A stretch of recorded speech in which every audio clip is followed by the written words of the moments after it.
네, 검찰의 조국 장관에 대한 수사가 급물살을 타고 있습니다. 윤석열 검찰총장 체제, 일단 뭐 문제가 됐던 조 장관의 오촌 조카가 구속이 됐죠. 네. 뭐 증거인멸, 교사 등등의 혐의로 구속이 됐고, 또 조 장관의 딸도 비밀리에 소환 조사를 받았다, 이런 보도도 나왔습니다. 그러면서 이게 사모펀드 의혹의 정점으로 점점 가고 있는 흐름인데, 조 장관의 부인인 정경심 교수가 곧 소환되는 거 아니냐, 뭐 이런 언론 보도가 계속 나오고 있는 상황입니다. 오늘 이슈를 쉽고 빠르게 해설하는 시사 끝장, 이준석 바른미래당 최고위원과 얘기 나누겠습니다. 자, 이 최고위원 반갑습니다. 네, 안녕하세요. 뭐 추석 명절은 어떻게 잘 보냈습니까? 뭐 제가 지난번에 방송에서 이야기했던 것처럼 사실 추석 때 되면은 뭐 돌고 해야 되는데 또 당일 지나고 나면은 또 완전 휴식기가 옵니다. 네, 그렇기 때문에 그때는 뭐 동네 PC방에 이제 PC방에 가기도 하고, 왜냐면 거기 가면 이제 딱히 그러니까 당일날이랑 당일 다음 날은 할 게 없어요, 사람들이. 아니, PC방 같은 데 가면 사람들이 알아보고 좀 저희 동네에 그 500석 규모의 PC방이 있습니다. 그래서 거기 가면은 꽤 많은 사람들을 볼 수 있습니다. 네, 젊은 세대를. 그래서 그렇게 가기도 합니다. 네, 그 시사저널 TV 시청자님들은 추석 명절 어떻게 잘 보내셨는지 궁금합니다. 저는 시골 다녀왔는데 이 뭐 추석이 이른 추석이다 보니까 밤도 그렇고 감도 그렇고 하나도 익지가 않아서 좀 아쉬움이 있었습니다.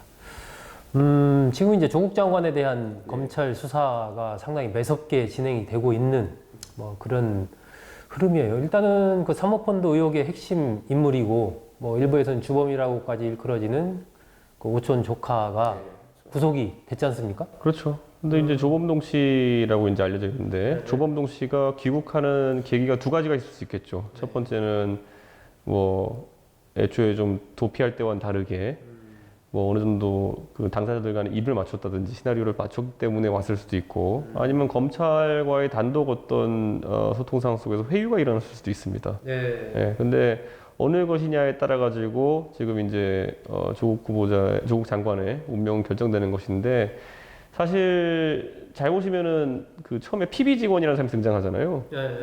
김모 씨, 한국투자증권 직원. 이분은 나중에 이번에 또 이제 채널A에서 보도한 거를 단독 보도한 거 보면 텔레그램 메시지를 봤더니만 정경심 교수가 굉장한 배신감에 찬 문자를 그런 문자 보냈다고 하잖아요. 그러니까 지금 조국 장관 일가가 이 사안에 대응하는 수준이 딱 그 수준이에요. 그러니까 한 나라의 법무부 장관 일가가 법적 사안에 대응하는 거라고 보기에는 지금 본인이 엄청나게 큰 사건에 연루되어 있었는데 네가 어떻게 여기서 불 수 있냐, 뭐 이런 식으로 이제 그 사람들 관리하는 거거든요. 저는 그렇기 때문에 체계적이지 않다, 생각보다. 예, 그렇기 때문에 조범동 씨라고 체계적으로 과연 뭐 이런 표현이 적절할지 모르겠지만 관리가 되고 있느냐, 조국 장관 일가 입장에서 저는 아닐 것이다, 저는 이렇게 봅니다. 그 얘기는 어쨌든 이 오촌 조카가 이 조 장관과 관련된 이 현재 사모펀드 의혹 수사를 밝히는 부분에서 예기치 못했던 많은 것들이 거기를 통해서 밝혀질 수도 있다, 드러날 수도 있다, 지금 그렇게 보시는 겁니까? 그렇죠. 저는 그리고 예를 들어 우리가 많은 상황 속에서 흔히 뭐 내가 다 책임지고 간다, 다 짊어지고 간다. 라는 상황이 나오려면은 그 내가 다 뒤집었음으로 인해 가지고 혜택을 보는 사람이 굉장히 권력이 강하거나 아니면 앞으로 전도유망해야 돼요. 근데 그거에 대해서 조범동 씨 같은 경우에는 지금 뭐 조국 장관의 운명. 근데 이름을 막 얘기해도 관계 없는 거예요? 오촌 조카 이름은 조범동이라 다 나왔는데 보니까요. 그러니까 그 조국 장관에 대해 가지고 그 통화나 이런 거, 녹취록 이런 걸 봐도 그 당사자들은 지금 상당히 좀 위태롭게 생각하고 있는 것 같아요. 글쎄, 뭔가 그 녹취록 공개된 내용만 보면 뭐 드러나게 되면은 다친다, 뭐 이렇게까지 얘기를 하는 걸로 봐서는 뭔가 어쨌든 좀 아킬레스건이 될 수도 있는 그런 부분이 나올 수도 있겠구나, 이렇게 좀 짐작할 수는 있죠. 자, 그럼 우리가 이제 검찰 수사를 들여다볼 때 PB 직원 다시 한번 얘기 보면은, PB 직원 입장에서는 그래도 고객인데, 그 이제 PB 직원, 지금 이채구가 얘기한 부분은 정경심 교수가 투자를 맡겼던 그 투자 신탁회사 직원을 이야기하는 겁니다. 그러니까 PB 직원이 그래도 자기 고객인데 그 정경심 교수가 배신감을 느낄 정도로까지 사실관계를 설명했다는 것은 검찰에서 그 부분에 대해 가지고 상당한 압박을 했다는 거거든요. 왜냐하면 그 PB 직원이 솔직히 책임져야 될 부분은 증거 인멸의 그 공동 방조. 예, 뭐 방조 또는 뭐 공범이라는 가서 컴퓨터 가져오고 그 혐의밖에 없어요. 그 사람 잘못한 거는. 자, 그렇다면은 증거 인멸에 대해 가지고 증거 인멸이 성립하는 것까지는 검찰이 어쨌든 압박을 했겠죠. 그러니까 그걸 불었겠죠. 그러니까 저는 뭐 압수물에서 어쨌든 컴퓨터에서 나온 것들이나 이런 것들 바탕으로 해서 상당히 구체적인 증거를 가지고 그 PB 김 씨를 압박했을 거다. 그와 비슷하게 조범동 씨도 상당하게 그렇게 압박을 하고 있을 것이다. 저는 이렇게 보고 참 웃기죠. 그러니까 대한민국의 법무부 장관의 운명이 지금 사실상 이제 자본시장법 위반으로 가고 있는 어느 오촌 조카의 운명에 달렸다는 것 자체가 이례적인 상황이긴 합니다. 이게 어쨌든 저도 과거 여러 가지 취재 과정에서 겪었던 사건들을 보면 이 압수수색을 통해서 예기치 않은 것들이 많이 나옵니다. 그리고 지금 자금 추적도 검찰에서 하고 있을 것이고 그렇기 때문에 결국 이 사모펀드를 둘러싼 특히 이 돈의 흐름이 어떻게 되느냐 그것을 아마 검찰이 집중적으로 들여다보고 있을 것이고 그런 증거가 확보가 되면 당사자가 아무리 부인하려고 해도 증거가 있기 때문에 그걸 인정할 수밖에 없는 뭐 그런 상황이 되거든요. 지금 아마 그 PB 직원도 여러 가지 얘기를 할 수밖에 없는 것들도 그런 증거를 검찰이 확보했기 때문이 아닌가 보여지고 아마 오촌 조카도 뭐 계좌 추적 등등을 통해서 드러난 증거를 가지고 압박을 하면 뭐 부인할 수 있는 방법이 없는 거죠. 지금 흘러가는 흐름 보면 어쨌든 조 장관의 부인인 그 정경심 교수에 대한 소환 조사는 뭐 불가피해 보이는데 그러니까 병원에 가셨겠죠. 압박을 느끼다 보니까. 사실 본인이 그 상황에서 좀 결백하고 수사에 자신감이 있는 상태라면은 심정 압박이 뭐 병원에 입원하실 정도로까지 저는 심하진 않았을 것이다. 이렇게 생각되고 저는 어쨌든 그 정경심 교수가 처음에 영어교육 사업 자문료로 받았다고 했던 돈부터 시작해서 1,400만 원. 사실 이례적이죠. 예, 이례적인 것들이 좀 많이 겹치다 보니까 대중의 여론도 이미 뭐 이거는 뭐 아주 우연히 여러 개 겹쳤다고 보기보다는 하나의 시나리오가 이제 되어 가는 거죠, 이제. 그럼 사실상 이게 그 우리 소위 말하는 운용사와 투자사도 사실 조국 장관 일가가 개입했던 것이고, 그러니까 이게 완전 가족 펀드, 가족의 돈이 들어간 펀드 이상을 넘어가지고 그냥 가족이 좌지우지하는 그런 펀드였고, 그 안에서 뭐 녹취록도 나고 이러면서 혹시라도 직권남용의 요소나 아니면 자본시장법 위반의 요소들이 많이 발견되면은 이거는 게이트 수준까지 갈 수도 있죠, 이거는. 이게 어쨌든 지금까지 보도된 내용 등등을 본다면 이 사모펀드와 관련된 자금 흐름에서 정경심 교수가 핵심 역할을 했고 사실상 이 정 교수의 돈을 통해서 오촌 조카든 누구든 이 그렇게 펀드가 만들어지고 또 운용되는 그 모든 돈의 흐름의 원 저수지가 이제 정 교수와 관련된 부분이 아니냐 이런 의혹이 점점 커지고 있는 상황입니다. 그러니까 10억을 넣고 10억 3천짜리 채권을 받아가지고 현금화했다는 것도 참 신기한 것이 애초에 현금화를 목표에 두고 10억 3천짜리 채권을 받았다라고 보는 게 맞죠. 왜냐면은 뭐 그 사채 시장에서 현금화 했을 때는 사실상 어느 정도 수수료가 들어가게 돼 있고 그것까지 감안해서 좀 3천만 원 붙인 거 아닌가 이런 정도까지 들 정도로 근데 지금 수치들이 흥미롭고 저는 여기서 이제 결국에는 이 수사는 검찰이 시간을 조절하겠지만은 정경심 교수가 어쨌든 기소되는 시점이 있을 거다는 이렇게 봅니다. 만약에 혐의가 이제 좀 지난번에 걸로 하나 기소는 이미 됐잖아요. 위조된 그 표창장 위조 관련해서 그야말로 이번에 뭐 그 국회 그 기소장도 이제 공개가 됐지만은 제가 내용 읽어보니까 뭐 그건 짧을 거라고 해요. 짧고 명쾌하더라고요. 위조됐다 뭐 이런 거고. 그 이번에 만약 사모펀드 관련해 가지고 그런 게 나오게 된다면은 저는 대통령께서 결단을 할 타이밍 한 3개 정도 나온다 봅니다. 대통령께서 가장 먼저 결단할 수 있는 타이밍은 조국 가족 일가의 뭐 예를 들어 부인이 기소되면은 기소와 동시에 결단을 내릴 수도 있습니다.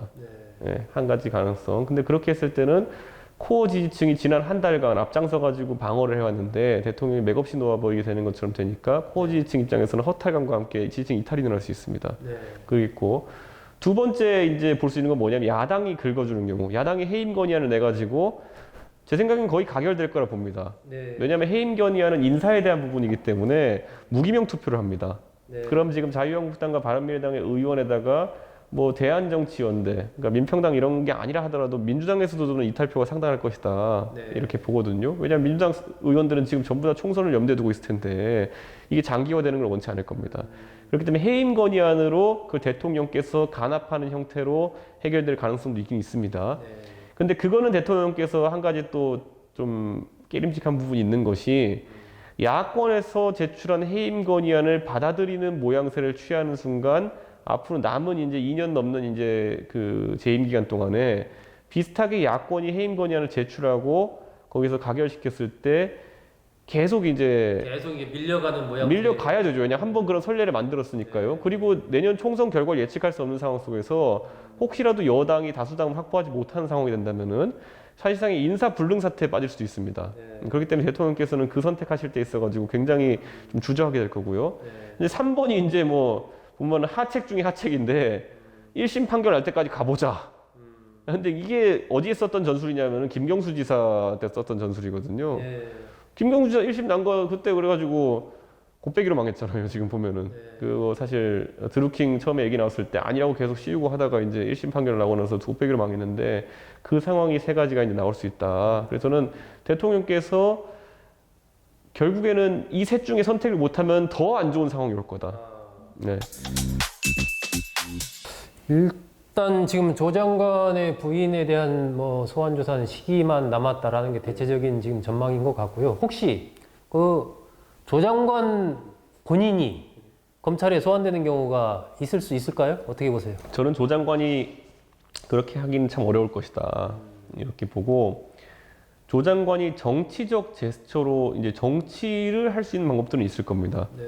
예를 들어 가족에 대한 수사가 상당히 이번에 뭐 딸도 비공개로 조사를 받고 했는데 가족에 대한 수사가 이제 깊어지게 되면은 사실 크게 의미는 없지만은 뭐 가족들이 뭐 고통받느니 차라리 제가 아는 부분에서 얘기할 테니까 저를 조사하십시오 하면서 이렇게 자진 출석하겠다 그러고 이럴 수는 있습니다.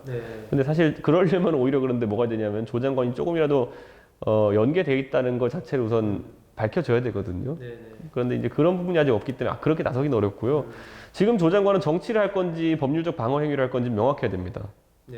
그러니까 노무현 대통령처럼 아내를 버리란 말입니까가 정치적 행위였다면은 사실 국정농단 사태에 있어가지고 법리로 방어하려고 했던 사람들은 사실 지금 정치적으로는 결과가 좋지 못한 경우가 많거든요. 그러니까 저는 그 둘 중에 하나를 지금 조 장관이 선택해야 된다.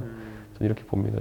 지금 시점에서 어쨌든 조 장관 본인이 지금 제기된 여러 가지 의혹과 관련해서 뭐 직접 관련됐다 이렇게 볼 수 있는 건 지금 없지 않습니까? 그러니까 부인이 정경심 교수가 관련된 흔적은 많이 나오고 있고. 근데 이제 우리나라는 대통령도 사실상의 뭐 피 한 방울 안 섞인 사람이지만 공동 지감론으로 사실상 탄핵했던 나라이기 때문에 탄핵은 정치적 판이고. 경제 공동체. 그렇죠. 그렇기 때문에 저는 그거에 있어서 자유롭지 못할 것이다, 조 장관이. 그리고 사실 조 장관이 누리고 있는 지금 뭐 물질적 풍요나 이런 것들이 만약 부인의 그런 투자에서 기인했다고 한다면은 사실 뭐 조 장관도 그 혜택을 누리고 있다라 볼 수 있는 거죠. 그러니까 저는 그 부분에 있어서 국민 감정은 뭐 무자르듯이 이렇게 전혀 나랑 무관하다라고만. 그리고 그렇게 말하는 것이 저는 정치적으로 조 장관한테 과연 그러니까 아내를 버리란 말입니까? 정반대거든요.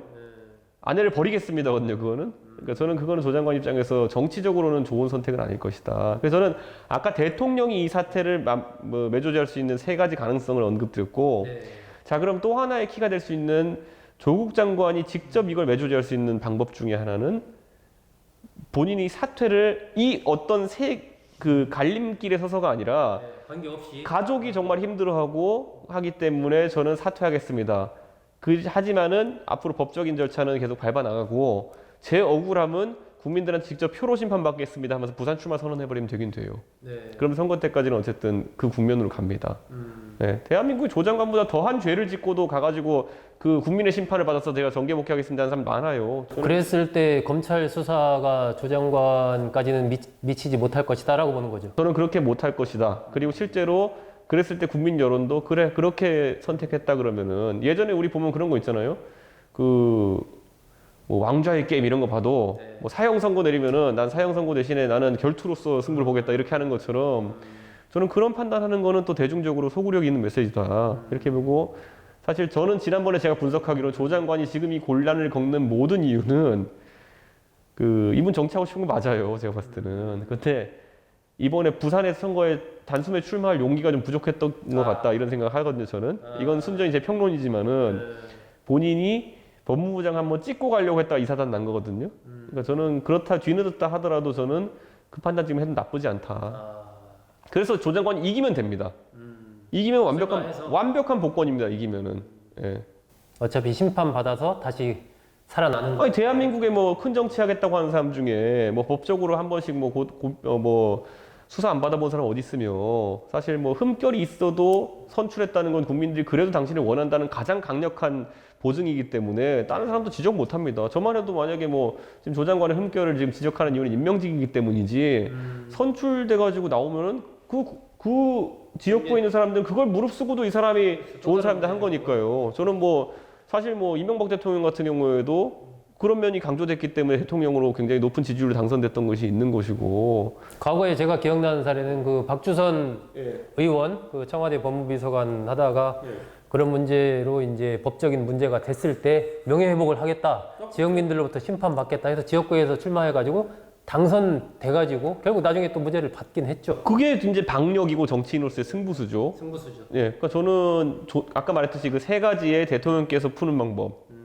조 장관이 푸는 방법 중에 굳이 조 장관이 지금 정치를 앞으로 할 그 공산이 높다 보기 때문에 전 조 장관이 푸는 게 나쁘지 않다. 스스로 결단하는 게 좋지 않겠는가? 그리고 그 조언을 분명히 제가 아는 민주당 정도라면 지금 조 장관한테 하고 있을 것이다. 민주당 입장에서 총선을 앞두고 연착륙해야 되는데 아까 제가 말한 세 번째 안처럼 무슨 뭐 1심까지 기다려본다. 이거는 그냥 가족 오락관에 폭탄 돌리기 하는데 어디 터질지 모르고 계속 돌리고 있는 거예요. 그거는. 예. 그 최근에 나왔던 것 중에 하나 또 약간 뭐라고 할까, 이게 조 장관으로서는 상당히 좀 악재이기도 하고 여러 가지 코드가 숨어 있는 게 그 고대 입학할 때 그 제1저자로 단국대 그때 인턴 생활을 하면서 했다는 그 논문을 제출했느냐 안 했느냐 이거 가지고 이제 지난번에 기자간담회 때는 이제 조 장관은 제출 안 했다라고 얘기를 했는데 이번에 어쨌든 고려대 교수가 그 당시에 그 제출했다. 그리고 검찰에서도 압수해간 목록에 그것이 제출됐다고 분명히 기록이 돼 있다. 지금 이제 검찰로 이미 그게 가 있다는 얘기죠. 이렇게 얘기를 하면서 이게 그렇다면은 이 딸의 어떤 입학의 정당성 문제 이런 부분이 다시 좀 조금 부각되면서 동시에 또 조 장관의 일종의 좀 위증이라고 할까 뭐 이런 것에 대한 비판 뭐 기자간담회이기 때문에 위증이라고 제가 보는 그 부분은 이제 고려대학교 어차피 그 부분은 거짓말에 해당하는 내용이고요. 근데 이제 고려대학교가 입학을 취소할 것이냐 말 것이냐는 고려대의 판단입니다.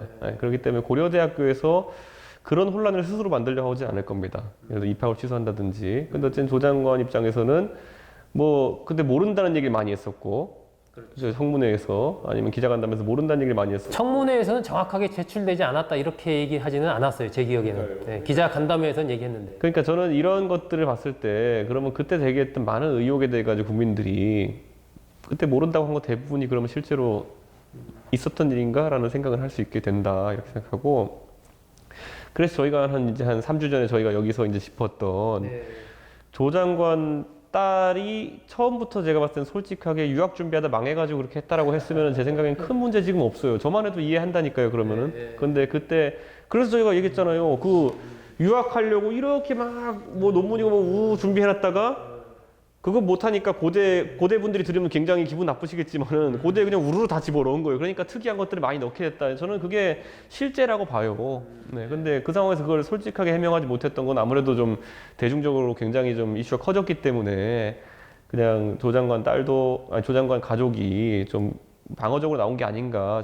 제가 이해하는 건 그런 거고요. 그래서 지금이라도 그 부분은 뭐 고대 입학 취소를 할 거라고 저는 생각하지 않아요. 근데 이제 얼마나 솔직하게 임하느냐가 저는 문제일 것이다. 그냥 뭐 사실 유학 준비하다가 성적이 좀 안 나와가지고 그렇게 가게 됐습니다. 그렇게 하면 저만 해도 그냥 그게 그러면 뭐 굳이 말하면은 제가 약 올릴 일도 아니고 오히려 열심히 했는데 안 됐다니까 제가 좀 안쓰러운 상황이거든요. 그건 제가 지켜보기에는. 그러니까 저는 그거는 좀 솔직하게 나서는 게 좋겠다. 저는 생각입니다. 예. 이 조국 장관에 대한 검찰 수사의 칼날이 매섭게 계속 진행이 되면서 조 장관의 선택의 시간이 다시 한번 오고 있다. 또 문재인 대통령의 고뇌도 계속 깊어지고 있고 몇 가지 선택의 어떤 카드가 있는데 이런 거에 따라서 향후의 전국이 상당히 좀 많이 달라질 것이다. 뭐 이런 부분 관련해서 지금 이준석 최고위원과 얘기 나눴습니다.